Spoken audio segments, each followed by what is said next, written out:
Hello everybody, this is Raj and I am here with a chapter 2, elementary concept of objects in class of standard 9 computer applications. So let's study about the concepts of objects and classes.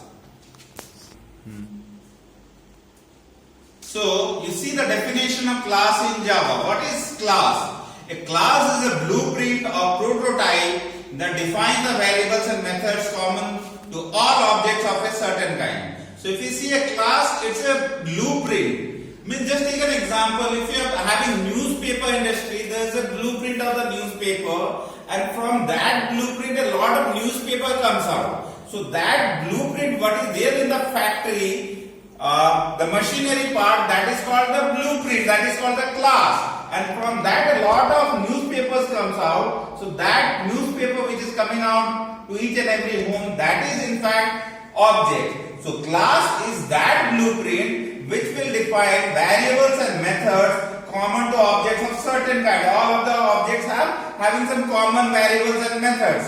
The values may be different. So we'll see how the objects behave.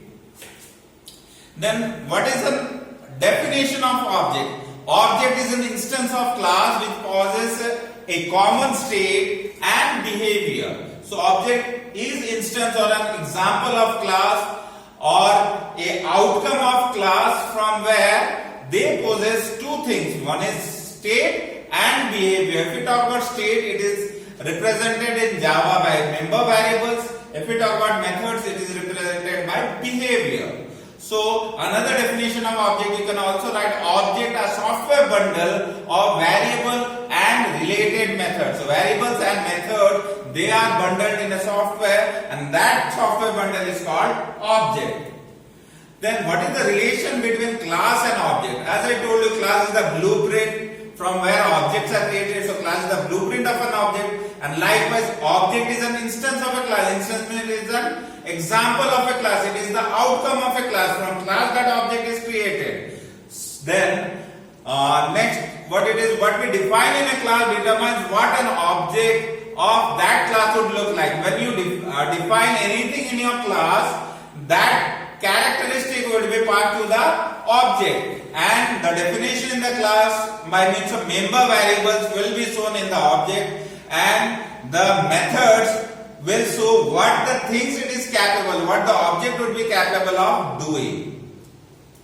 Then just see a real life example. You see here, there is a blueprint or prototype of a class. That's not an actual class. It's a thing through which the cars can be made. So that is what is called the class. In a factory, you will see a lot of machinery parts over there which will be guiding the shape and size and assembling of the various parts. That work will be done. So that is what is called class, and from that what will happen? Various vehicles, various cars will be coming up. You can see car A, B, C. All the cars and A, B and C, they have some common features and common characteristics, but they may have individual differences also, like they may be having some characteristic like one will be red in color, one will be green, one will be purple in color, one will be pink in color. So different colors it may be. Similarly, different engine capacity it may be. One will be diesel variant, one will be petrol variant. So a class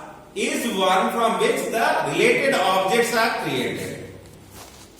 Let's see one more example. If you see dog, dog is also a class, and dog has two things. One is the member variables or the state like breed, size, age and color, and they have the methods or the functions. What they do is eat method, sleep method, sit method, run method.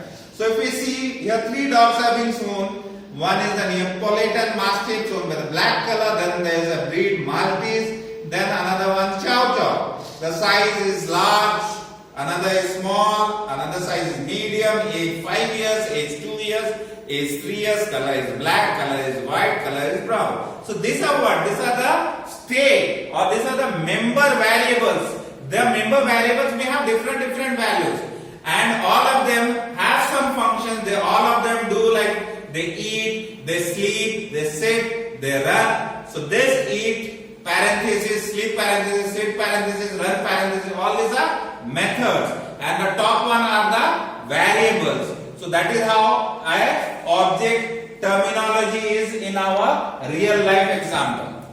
You see another example, you see the map of a building on the left side. The map can be used to construct the building. So what the map is there, that's not actual building, that is only a blueprint. So from that blueprint we can have the creation of a real house. So that is the one on the left side is your class, and from that we can create a building or a house. What is on the right, that is called an object. So see, left side is object, left side is class, right side is object.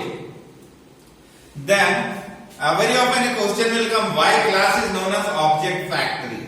So factory means what? Factory is one area where many things are being produced. Similarly, class is one area, a lot of objects will be produced. A class is known as object factory because from one class you can create as many objects as we want. As the user wants, that many number of objects it can create. Just take the example of this earlier one. Here one map is there. So that is the class as we have discussed earlier. And from this map, how many houses can we create?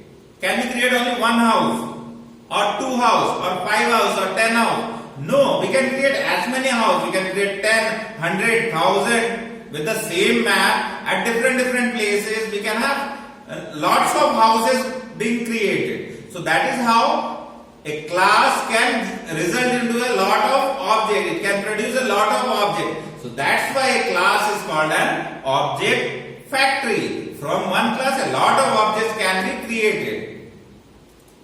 Then a question may come like, why class is called as a user-defined type? User-defined type, why it is called? Because class is one where you write some program, where you write some coding, and here the user who is writing that coding can create a new data type where he will be making use of the predefined data types. It may be predefined data type, as you know, byte, int, short, long, float, double, char, all these primitive data types you may be using, as well as some various class types, different class types, that also you may use, and you can make a combination. You can take a combination of that and can make a new data type. And that combination, what he will make, that depends on the user. That depends on the requirement of the user. And that is done through the means of the class. So that's why class is called as a user-defined type. Now, object is an instance of class. Why object is an instance? Why object is a moment of class where from a particular moment one example of one object will be created. So that is why object is called an instance of a class. Class will produce objects at various instances, at various moments. So that's why the various objects which are created, they are called as instance of class. In other words, we can tell it is an example of a class also. Just take a real world example where a class called dog will be there, and from that dog another type of object will be there, that is a Doberman dog, okay, or a bulldog. So all these are Alsatian, all these are what? These are examples, or these are instances of class dog. So a class dog has some objects which are Doberman, Alsatian. So all these are what? Instances of that class dog. So that is why object is called an instance of a class.